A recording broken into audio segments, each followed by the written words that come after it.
Shalom. Shalom. Selamat mengikuti ibadah Minggu Paskah kedua saudaraku. Puji syukur atas kemuliaan Tuhan dan juga karena dorongan kerinduan kita untuk beribadah bersama. Maka hari ini kita di Eksdarjo pada jemaat kita dapat beribadah bersama, sekalipun ibadah kita masih di rumah masing-masing. Saudara, ibadah kita hari ini akan dilayani oleh Ibu Diorma Magdalena selaku tenaga pelayan gereja Widi pada jemaat kita. Perlu kami sampaikan bahwa untuk rangkaian ibadah akan kita lakukan sesuai liturgi pada minggu penuh. Dan untuk persembahan bisa dikumpulkan dalam amplop yang akan kita serahkan setelah kita beribadah bersama kembali. Baik saudaraku, kita sekarang masuk dalam ibadah hari Minggu Paskah kedua.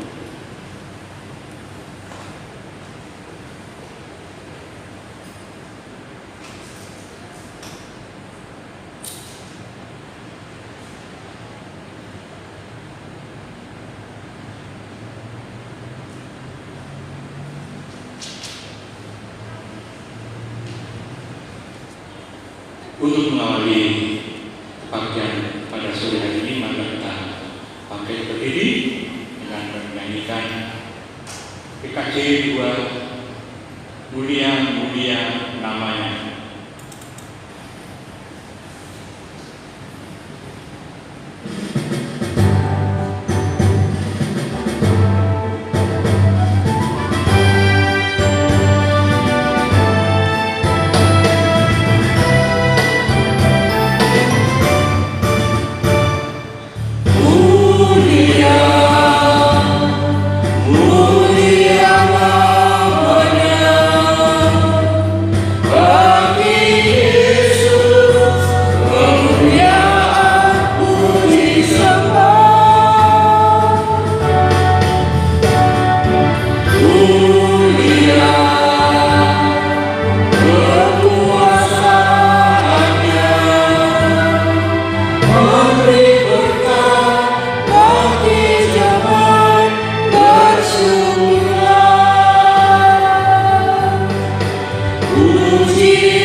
Jemaat, marilah kita memasuki ibadah Minggu Paskah kedua ini dengan mendasarinya dalam pengakuan bahwa pertolongan kita datang dari Allah Bapa Tuhan kita Yesus Kristus yang telah mencipta dan memelihara seluruh ciptaannya sepanjang masa.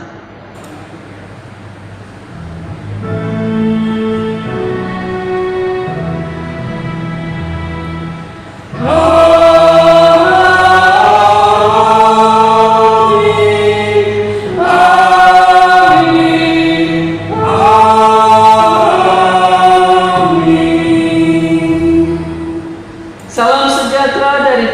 Yesus Kristus menyertai saudara. Menyertai saudara juga. Jemaat dipersilakan duduk.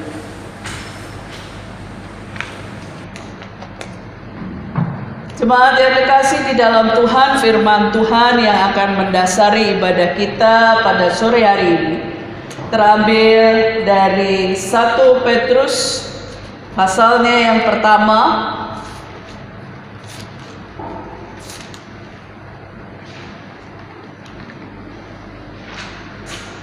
Petrus 1 ayat 3 dan ayatnya yang keempat, yang berbunyi demikian. Terpujilah Allah dan Bapa Tuhan kita Yesus Kristus, yang karena rahmat-Nya yang besar telah melahirkan kita kembali oleh kebangkitan Yesus Kristus dari antara orang mati kepada suatu hidup yang penuh pengharapan, untuk menerima suatu bagian yang tidak dapat binasa, yang tidak dapat cemar, dan yang tidak dapat layu, yang tersimpan di surga bagi kamu. Demikian 1 Petrus 1 ayat 3 dan 4 mendasari ibadah kita, dan kita sambut dengan NKB 87, Junjungan yang Kupilih.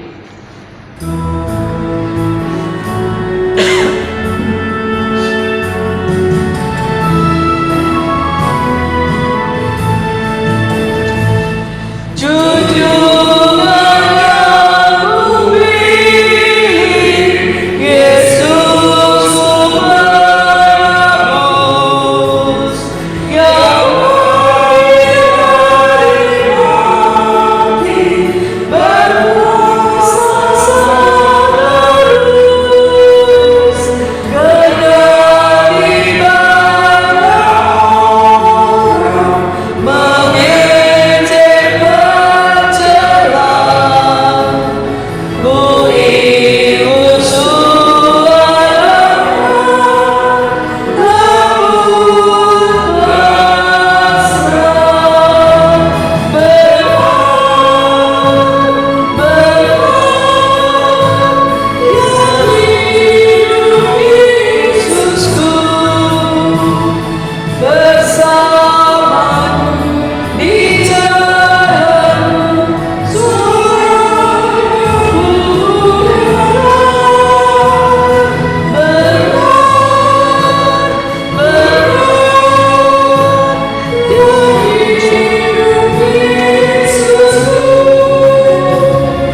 Jemaat kekasih di dalam Tuhan, mari kita bersama-sama datang menghadap hadirat-Nya, karena di dalam segala keberadaan kita, ternyata kita masih saja sering melakukan dosa. Karena itu mari dalam kerendahan hati kita datang pada Tuhan dalam pengakuan dosa kita. Kita satukan hati dalam doa. Bapa Sorgawi, perkenankan saat ini kami datang padamu dalam segala kenajisan kami. Kami sadar bukan karena Engkau mencipta kami sebagai manusia yang tak berkemampuan untuk berbuat benar di hadapan dan sesama kami, tapi karena keadaan kami yang sejak semula lebih suka mengikuti kehendak sendiri daripada kami menjaga keberadaan kami sebagai ciptaan-Mu yang segambar dan serupa denganmu. Kami membiarkan diri kami merusak citra Allah dalam kami. Kami turuti hawa nafsu kami. Kami ikuti segala keegoisan kami. Baru seminggu kami lewati Paskah pertama di tahun 2020 ini. Apakah Engkau masih menemukan kami menjalani kehidupan sebagai orang-orang tebusan? Sungguh, kami malu berhadapan denganmu. Bapa, masih layakkah kami memohon dan berharap akan pengampunan-Mu? Masih adakah cinta kasih-Mu bagi kami yang tetap hidup bergelimang dosa?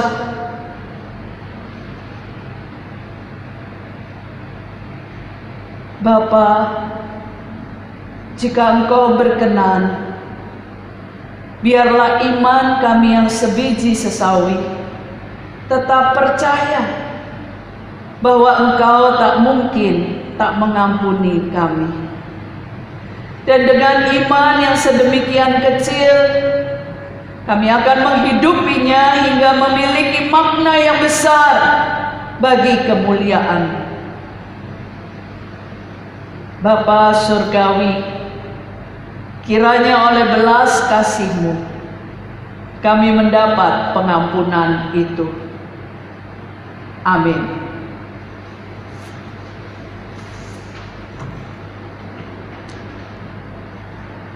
Kidung Jemaat 169, bait yang kedua dan keempat.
Tuhan kita adalah Tuhan yang setia dan adil.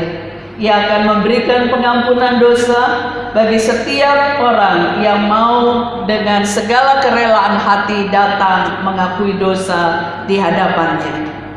Inilah berita anugerah dari Tuhan yang akan saya bacakan melalui 1 Yohanes 2 ayat 1 dan 2 yang berkata demikian. Anak-anakku, hal-hal ini kutuliskan kepada kamu supaya kamu jangan berbuat dosa. Namun jika seorang berbuat dosa, kita mempunyai seorang pengantara pada Bapa, yaitu Yesus Kristus yang adil. Dan Ia adalah pendamaian untuk segala dosa kita, dan bukan untuk dosa kita saja, tetapi juga untuk dosa seluruh dunia. Demikianlah berita anugerah dari Tuhan. Salam damai.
Kuheran Allah mau memberi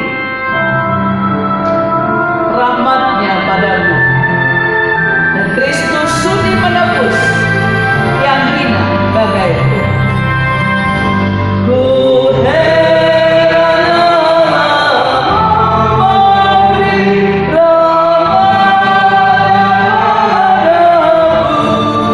rahmatnya padamu, dan Kristus sudi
Pembacaan firman Tuhan yang akan mendasari ibadah kita hari ini akan dibacakan melalui Yohanes 20 ayat 19 sampai dengan 29.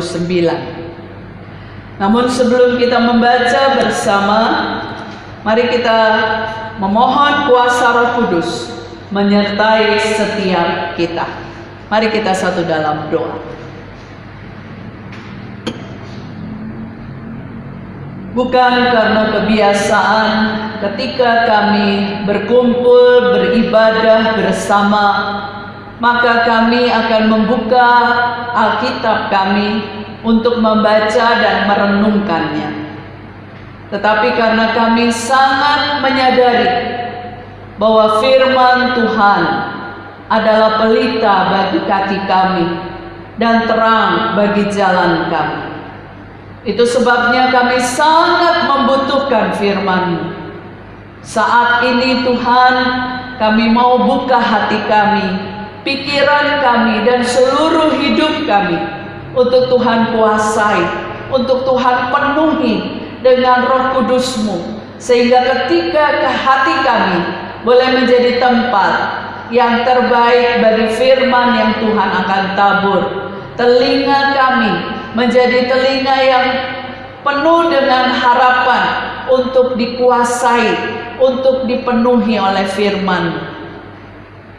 Dan biarlah pada akhirnya hidup kami pun boleh menjalani firman Tuhan. Bapa di dalam surga, dalam Yesus Kristus, siapkanlah kami masing-masing melalui kuasa Roh Kudus-Mu untuk bisa sungguh-sungguh fokus pada firman Tuhan. Kami sambut dengan penuh sukacita firman Tuhan yang akan mengajari tiap kami, baik kami yang mendengar maupun kami yang memberitakannya. Hanya di dalam kasih dan kuasa-Mu kami berharap. Amin.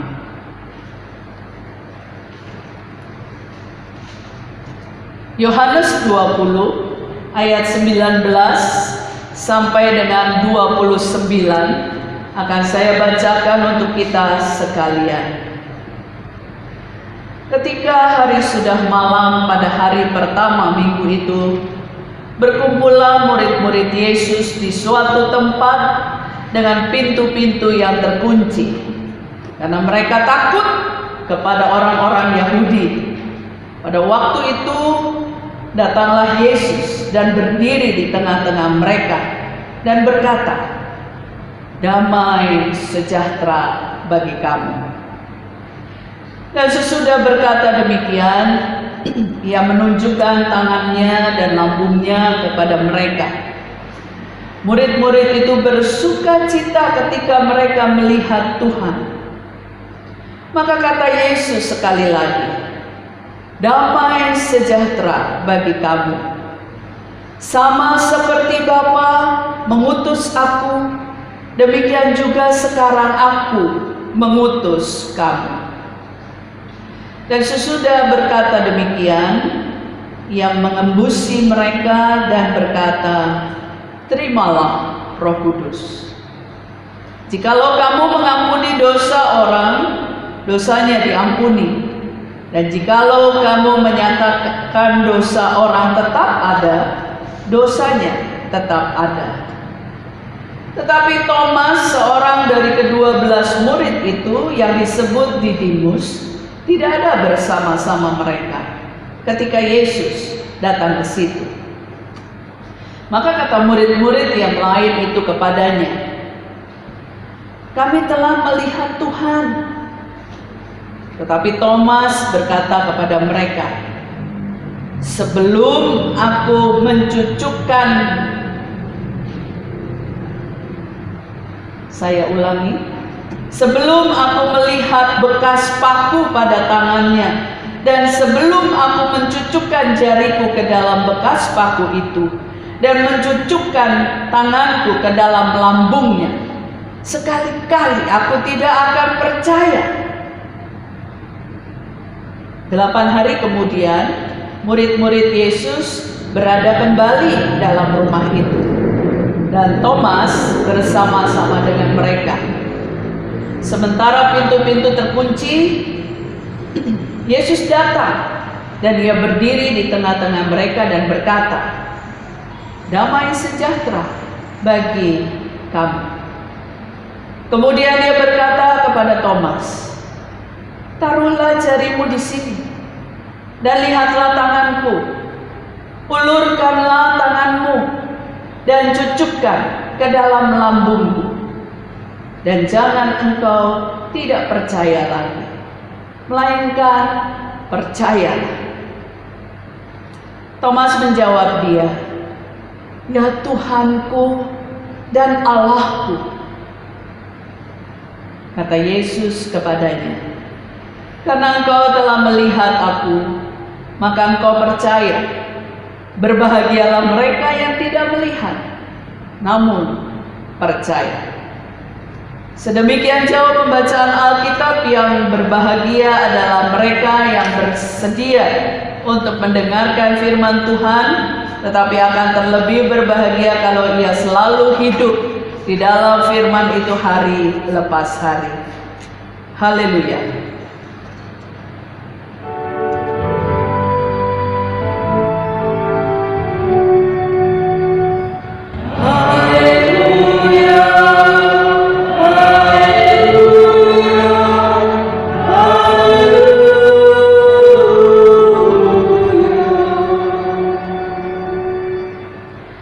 Jemaat yang dikasihi dan mengasihi Tuhan Yesus Kristus, hari ini tema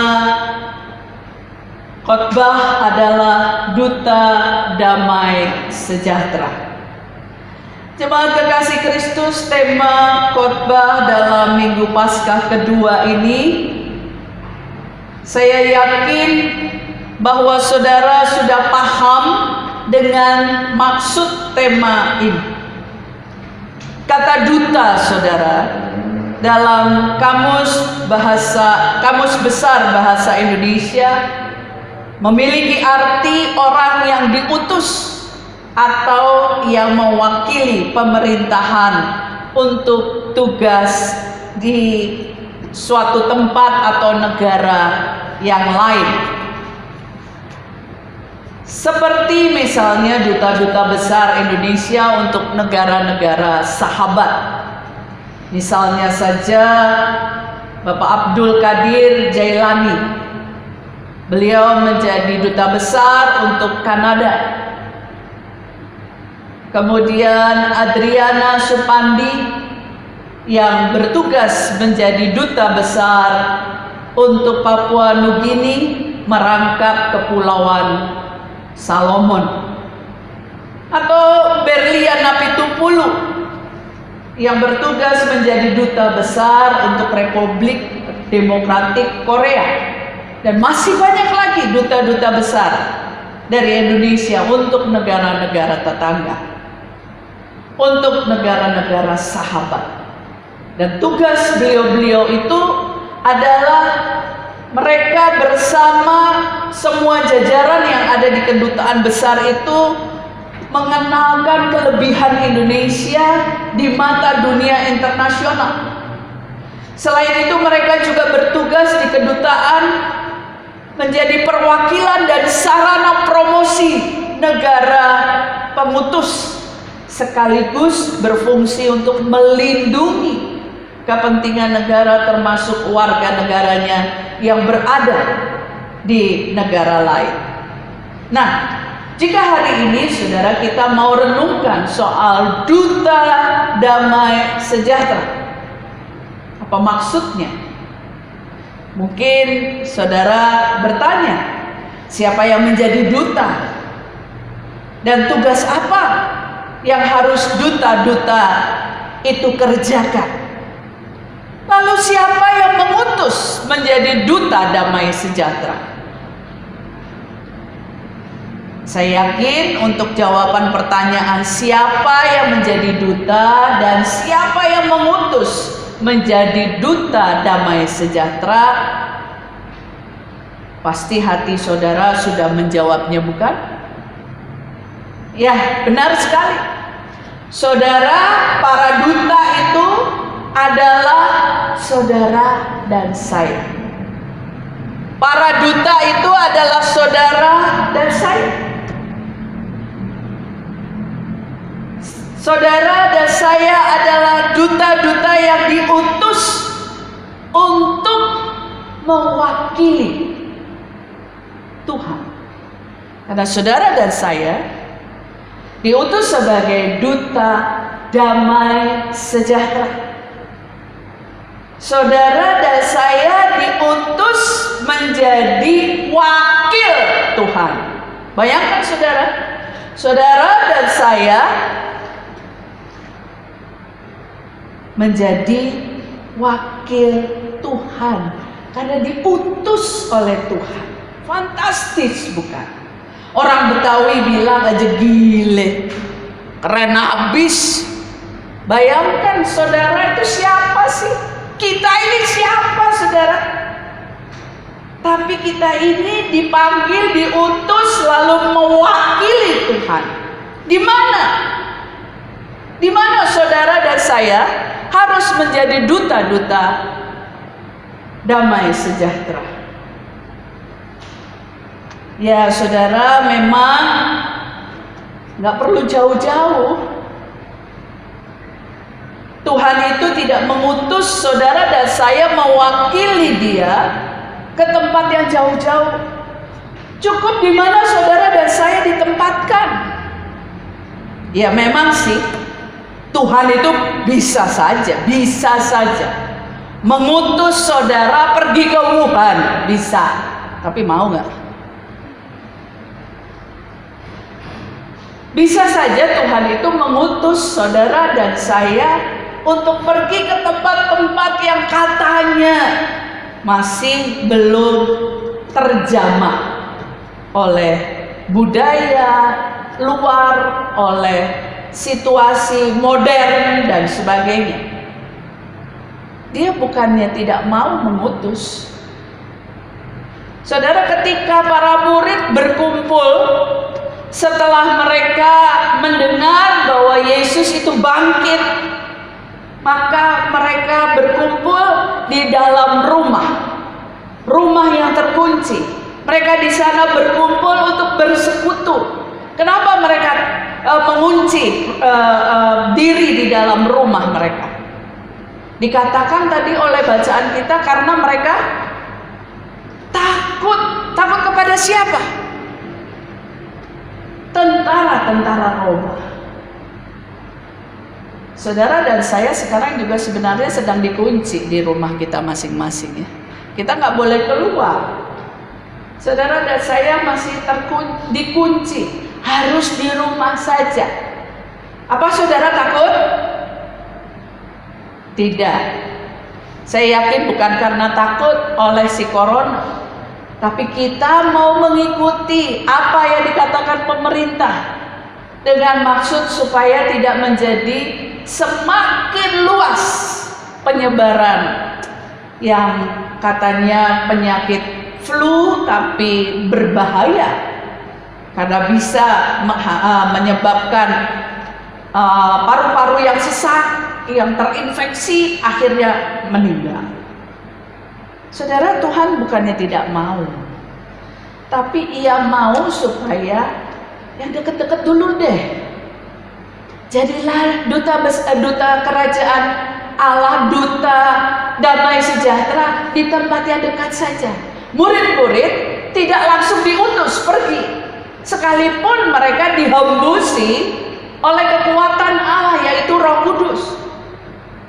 Tapi mereka tidak langsung disuruh pergi. Setelah Yesus memberikan damai sejahtera kepada murid-murid, Ia pergi. Apa yang dilakukan oleh murid-murid? Mereka bersekutu kembali.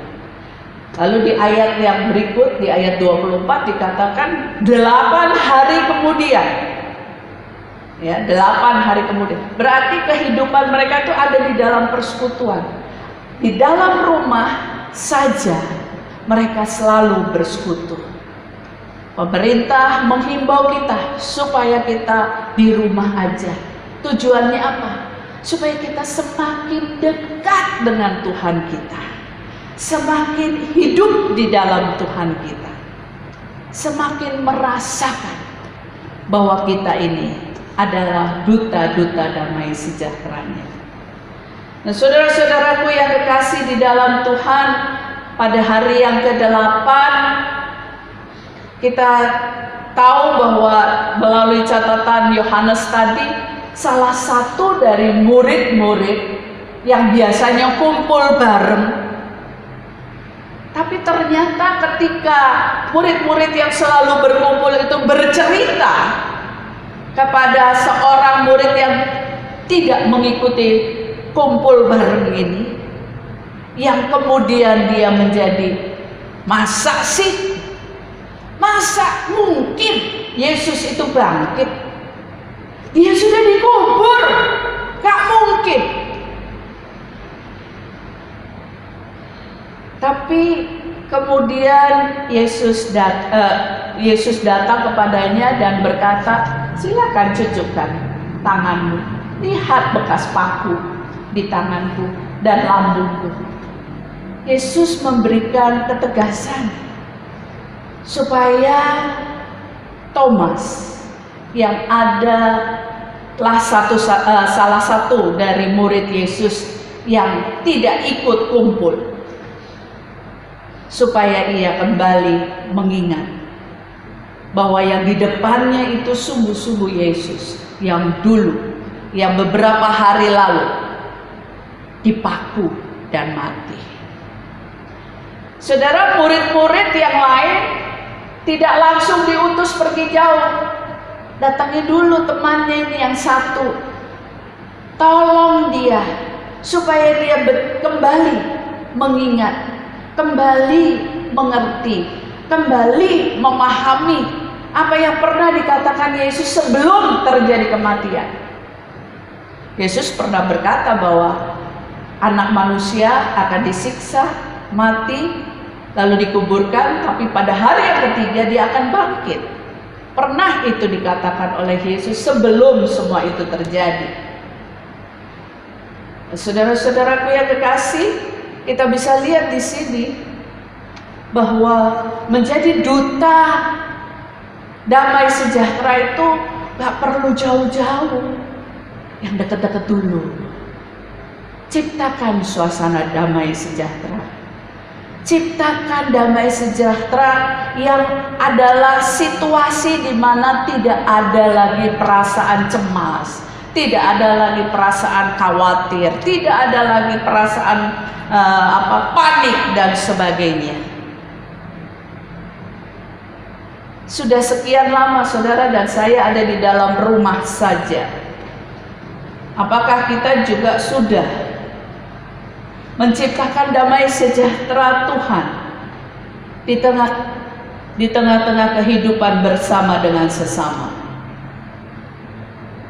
Menciptakan damai sejahtera yang adalah keadaan damai, keadaan tenang, karena adanya harmonisasi, keharmonisan hubungan antara yang satu dengan yang lain. Ternyata bukan hal sepele, saudara. Bukan persoalan mudah.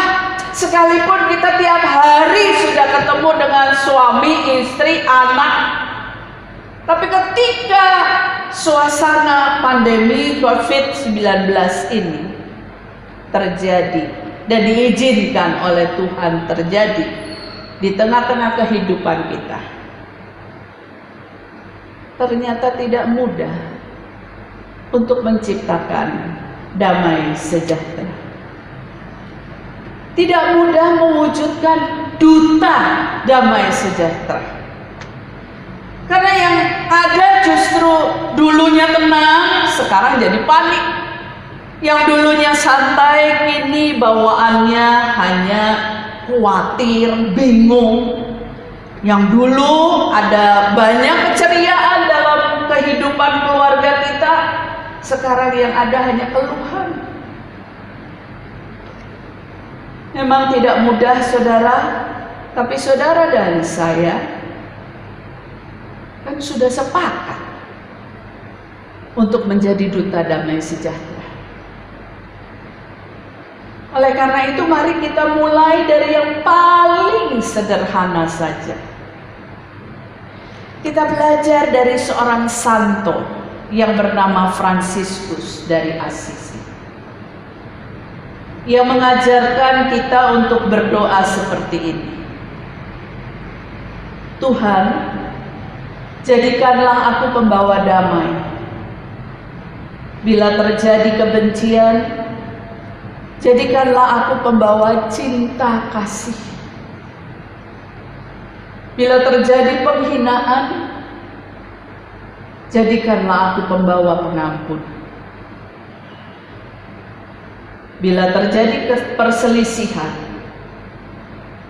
jadikanlah aku pembawa kerukunan. Bila terjadi kebimbangan, jadikanlah aku pembawa kepastian. Bila terjadi kesesatan, jadikanlah aku pembawa kebenaran.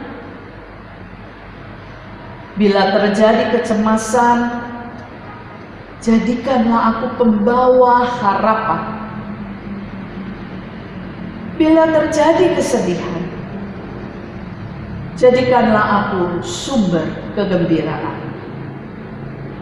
Bila terjadi kegelapan, jadikanlah aku pembawa terang. Tuhan, semoga aku ini tidak hanya ingin menghibur. Semoga aku ini selalu ingin menghibur daripada dihibur, memahami daripada dipahami, mencintai daripada dicintai. Sebab dengan memberi, aku menerima. Dengan mengampuni, aku diampuni. Dengan mati, aku bangkit lagi untuk hidup selama-lamanya. Saudara, doa Fransiskus dari Assisi ini sangat sederhana, saudara. Berharap supaya pribadinya menjadi tempat yang terbaik untuk Tuhan wujudkan apa yang menjadi pikiran dan perasaannya di dalam dirinya. Dan kiranya doa Fransiskus dari Assisi ini menjadi doa kita bersama, hingga saudara dan saya benar-benar hidup sebagai duta-duta damai sejahtera. Kita bisa menjadi orang-orang yang berguna di tengah-tengah situasi yang penuh dengan kebingungan, penuh dengan kepanikan, penuh dengan keterbatasan. Kita tetap bisa membawa kasih, membawa pengampunan, kerukunan, kepastian, kebenaran, harapan, kegembiraan, membawa terang, menjadi penghibur, bukan yang dihibur, menjadi orang-orang yang berbagi cinta, bukan yang minta atau menuntut cinta. Sederhana, saudara. Duta damai sejahtera bukanlah harus menjadi menteri keamanan di Indonesia ini, menteri yang harus mengurusi situasi negara supaya tetap aman, tentram, damai. Gak perlu, tidak perlu tunggu sampai seperti itu. Cukup ciptakan suasana-suasana, situasi-situasi yang membuat di mana kita berada, di situ selalu ada damai. Terpujilah Kristus yang telah membangkitkan kita dan yang telah mengutus dan menjadikan kita wakilnya sebagai duta damai sejahtera. Amin.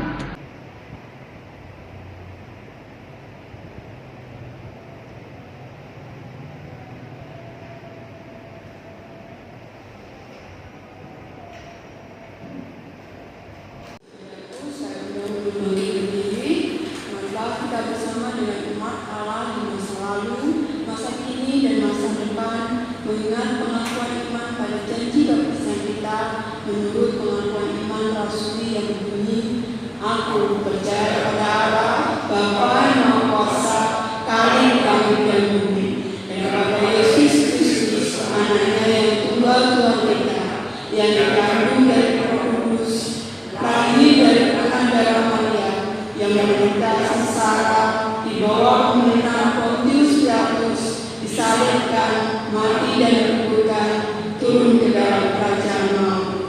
Pada hari yang ketiga, bangkit pula dari antara orang mati, naik ke surga, duduk di sebelah kanan Allah, Bapa yang Maha Kuasa, dan dari sana yang akan datang untuk menghakimi orang yang hidup dan yang mati.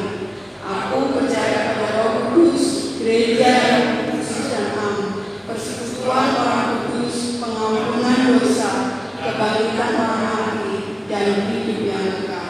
Amin. Saya persilakan untuk Jemaat, mari kita masuk di dalam doa syafaat. Bapa Surgawi, ketika Engkau mati di atas kayu salib, bukan berarti bahwa berakhirlah segalanya. Dan kemudian Engkau dikubur dengan dijaga oleh para tentara Romawi. Itu pun tak mengekang rencanamu. Seperti yang Engkau kehendaki, Bapa pada hari yang ketiga membangkitkan, mewujudkan apa yang sudah menjadi rencananya, yaitu Kristus bangkit, Kristus hidup. Tanda ada harapan dalam Kristus. Seharusnya hal ini membuat kami sebagai milik-Mu semakin giat untuk jalani tugas panggilan-Mu, menjadi duta-duta damai sejahtera yang menciptakan keadaan tenang, yang membawa kedamaian dalam keharmonisan bersama sesama. Bapa, tolong kami hidup benar di hadapan-Mu. Bapa, pada kesempatan ini kami mau menaikkan beberapa pokok doa. Yang pertama, kami mau menyerahkan bangsa dan negara kami, Bapa, ke dalam tangan pengasihan-Mu. Engkau yang mengizinkan semua terjadi dalam kehidupan bangsa dan negara kami ini. Kami tetap mengimani bahwa Engkau tidak membiarkan bangsa dan negara ini terus mengalami kesulitan, bahkan penderitaan.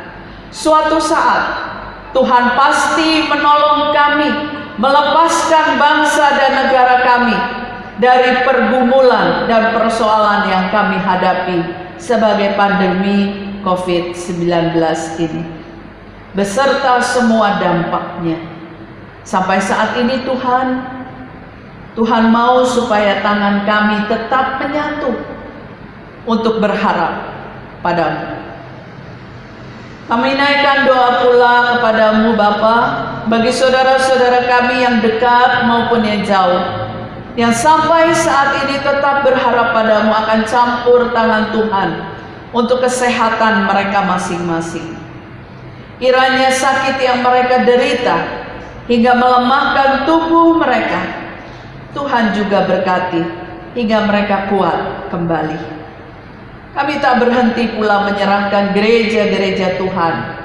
Kiranya dalam situasi dan kondisi saat ini, gereja-gereja-Mu semakin terpanggil untuk mewujudkan diri sebagai garam dan terang dunia. Pakai pula GKI Sidoarjo Bakal Jemaat Blitar yang pada Paskah lalu telah ikut ambil bagian dalam berbagi sukacita Paskah dengan memberi bingkisan bagi para petugas ojek online, pedagang-pedagang yang kecil atau siapapun yang terkena dampak COVID-19. Pemberian itu kecil, tapi biarlah dari yang kecil ini kami akan terus mewujudkan kehidupan sebagai duta-duta. Akhirnya Bapa, kami serahkan anak-anak kami yang untuk sementara tidak bisa bersekolah saudara-saudara kami yang tidak bisa bekerja karena kondisi pandemi ini. Kiranya Tuhan tetap kuatkan dan hibur mereka hingga tetap bersukacita dan dapat mengisi kehidupan dengan penuh penyerahan hanya kepada Tuhan. Demikian Bapa, doa dan harapan kami yang kami serahkan dalam nama Tuhan Yesus yang sudah mengajar kami berdoa.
beribadah kembali ke gereja dapat kita serahkan.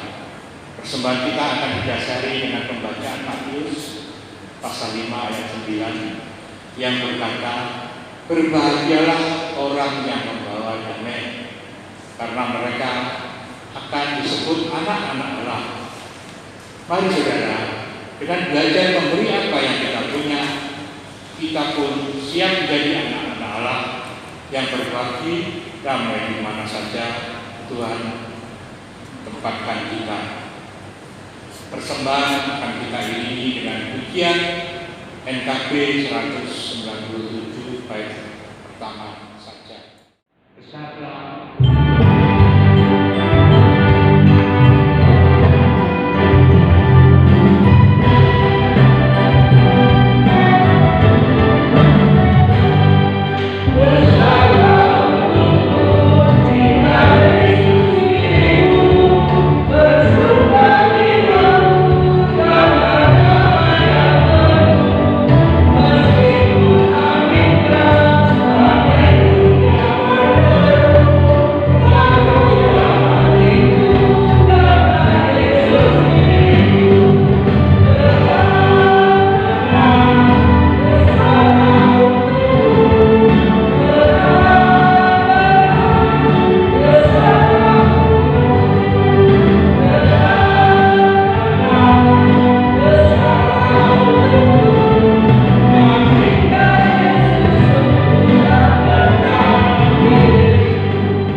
Berikanlah kepada jemaat di tempat ini kesehatan dan kesejahteraan agar kami bisa melaksanakan tugas-tugas dengan sebaik-baiknya.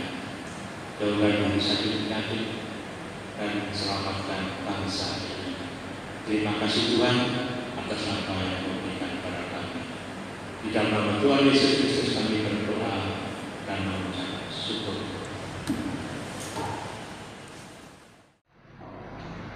Saudara, Kristus sudah mati dan bangkit bagi kita. Tanda bahwa Ia sangat ingin kita pun hidup dalam kebangkitannya. Mari dengan penuh sukacita kita katakan, aku siap diutus oleh Allah untuk mengisi kehidupan ini sebagai pembawa damai-Nya.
Semakin berarti karena Dia hidup.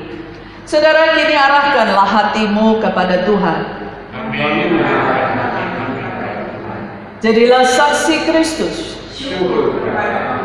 Terpujilah Tuhan. Maka pulanglah dalam damai sejahtera Allah bersama dengan berkat-Nya. Tuhan memberkati kita dan melindungi kita. Tuhan menyinari kita dengan wajah-Nya dan memberi kita kasih karunia.